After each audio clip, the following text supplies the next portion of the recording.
La segunda carta de Pablo a los tesalonicenses. No mucho tiempo después de escribir Primera de Tesalonicenses, Pablo recibió un reporte sobre los cristianos en Tesalónica de que los problemas que él había tratado en esa carta no solo habían continuado, sino que habían empeorado. Las persecuciones se habían intensificado y los cristianos tesalonicenses estaban confundidos y atemorizados respecto al regreso de Jesús. Así que Pablo envió esta breve carta que está diseñada para tener 3 secciones que abordan los 3 problemas en esta iglesia. Pablo primero ofrece esperanza en medio de su persecución continua y ofrece claridad acerca del venidero día del Señor.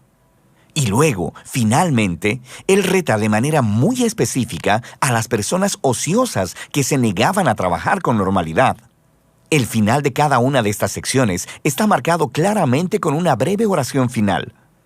Pablo inicia con una oración de acción de gracias por el continuo amor y fidelidad de los tesalonicenses y específicamente por su perseverancia. Él se ha enterado de que sus vecinos griegos y romanos, y quizás hasta los judíos, han intensificado la persecución de estos cristianos. Son una minoría religiosa que se enfrenta a una violenta opresión, y Pablo está preocupado de que ellos podrían dejar de seguir a Jesús si la cosa se ponía peor. Así que Pablo les recuerda, como lo hizo en la primera carta, que su sufrimiento, por estar asociado con Jesús, es una manera de participar en el reino de Dios. Jesús fue coronado como rey por su sufrimiento en la cruz, así que sus seguidores mostrarán su victoria sobre el mundo imitando la perseverancia no violenta y paciente de Jesús. Pablo también les recuerda que esto no durará para siempre. Cuando Jesús regrese, Él traerá su justicia y la aplicará a aquellos que los han oprimido y derramado sangre inocente. Específicamente, Él dice que su castigo será la exclusión de la presencia del Señor y de la gloria de su poder.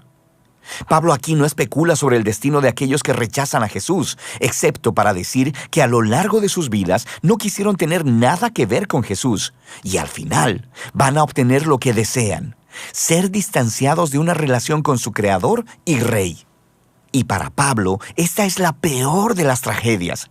Elegir la separación de Jesús, la fuente de toda vida y amor, es abrazar tu propia perdición. Él cierra esta idea orando para que Dios use sus sufrimientos para traer un profundo cambio de carácter dentro de ellos, de modo que sus vidas honren el nombre de Jesús.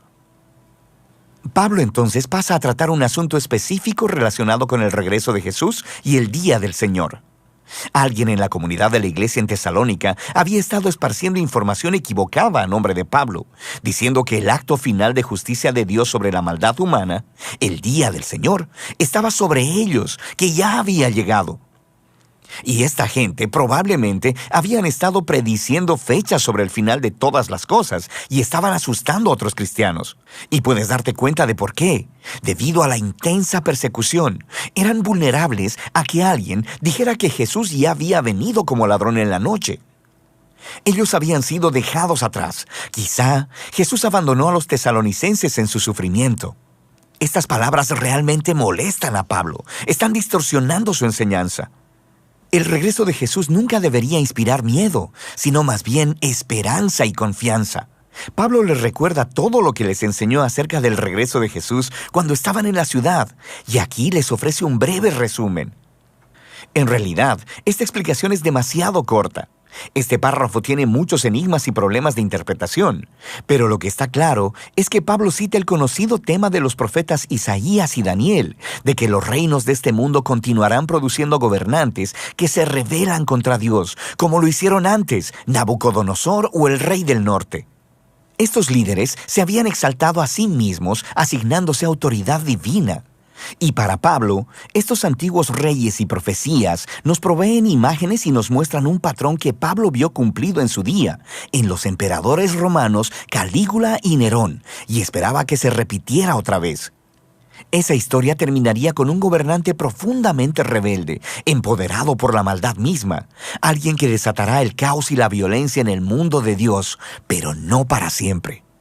Cuando Jesús regrese, Él confrontará al rebelde y a todos los que cometen maldad y liberará a su pueblo. Así que el punto de Pablo aquí no es animar a los futuros lectores a la especulación apocalíptica, sino consolar a los tesalonicenses.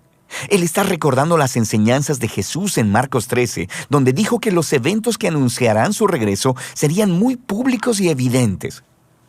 Así que ellos no necesitan estar atemorizados o preocupados porque fueron dejados atrás. Más bien, deben mantenerse fieles hasta que Jesús regrese para liberarlos.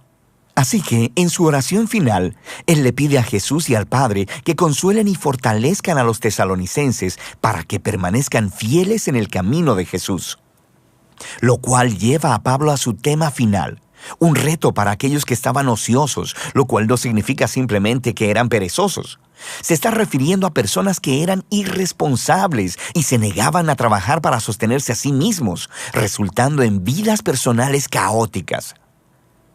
Pablo ya había tratado este problema en su primera carta y parece que se había puesto peor. Ahora, no sabemos con certeza por qué algunas personas en esta iglesia se negaban a trabajar. Es posible que este problema estuviera conectado con el anterior. Quizá algunas personas pensaban que Jesús regresaría muy pronto, así que renunciaron a sus trabajos y dejaron de vivir su vida normal.